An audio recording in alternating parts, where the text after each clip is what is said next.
Of all the characters, who do you see yourself more as in real life? I'm more Lance because I'm really into sports. I'm really into the family and really into God. So I would say I'm Lance.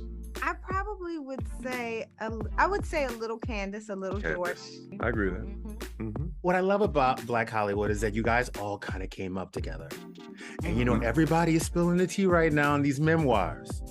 So if you ended up in anybody's memoir, who would you want to end up being in because you guys had such a good time coming up together? What they writing about me in the memoir? Yeah, exactly. What's in the memoir? It's going to be pre-approved, okay?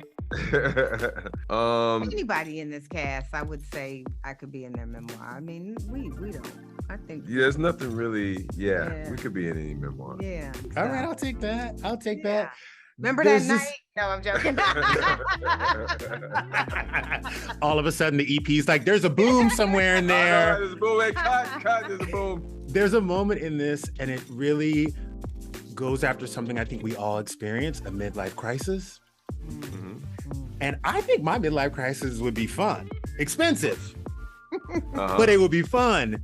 What do you think yours will be like, or what was it like? Mine is gonna be boring. I don't know. How was yours? I feel like as an actor, we stay in a midlife crisis because you know what? We're all. It's not a. That's very true. It's not a stable journey. There's not like a what's happening. You're always in like a went through what I don't know. So I feel like we don't have it in the same way. Yeah, I have to agree 110%.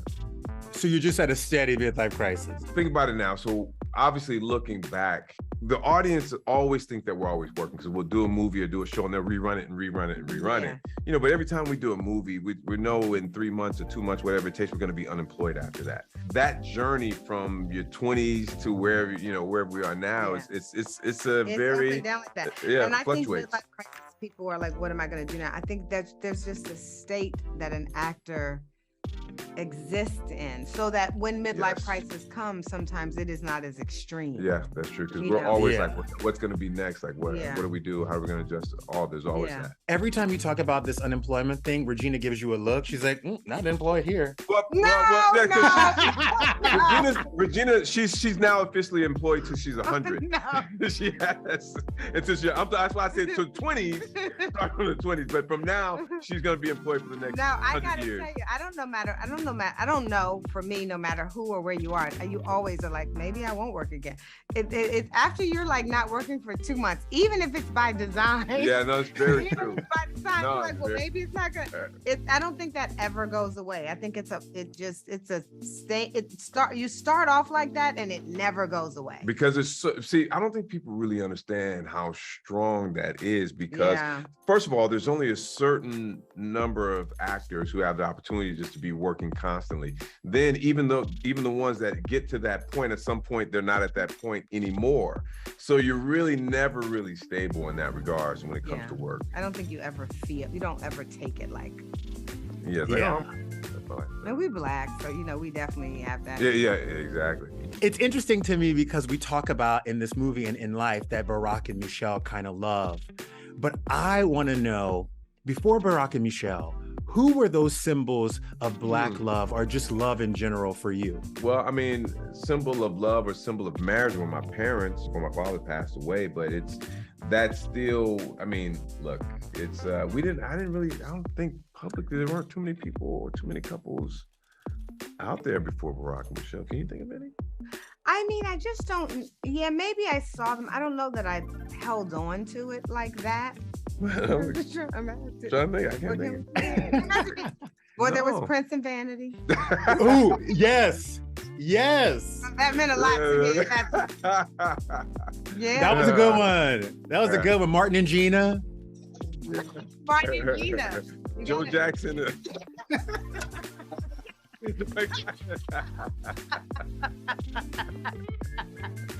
I continue. Recently, literally listened to you on a podcast, Regina, and you talked about your production company.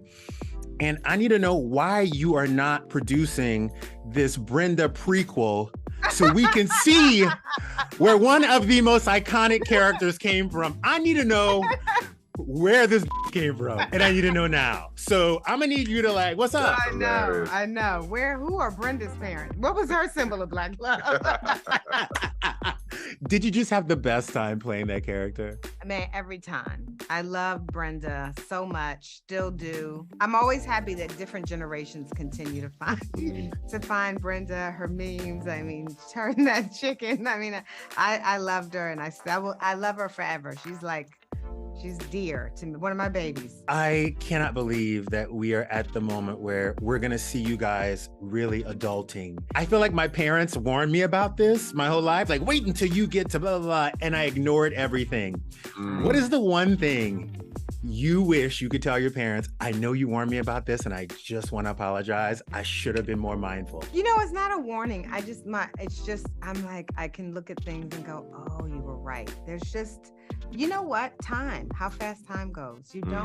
There's no way to understand the brevity of life, right? Yeah. There's no, people can, I'm doing it with my nieces now. I'm like, you're 20. And they're like, because 20 feels so young and far, yes. And it is, but time, no one can really relay how fast time goes. That's very well said.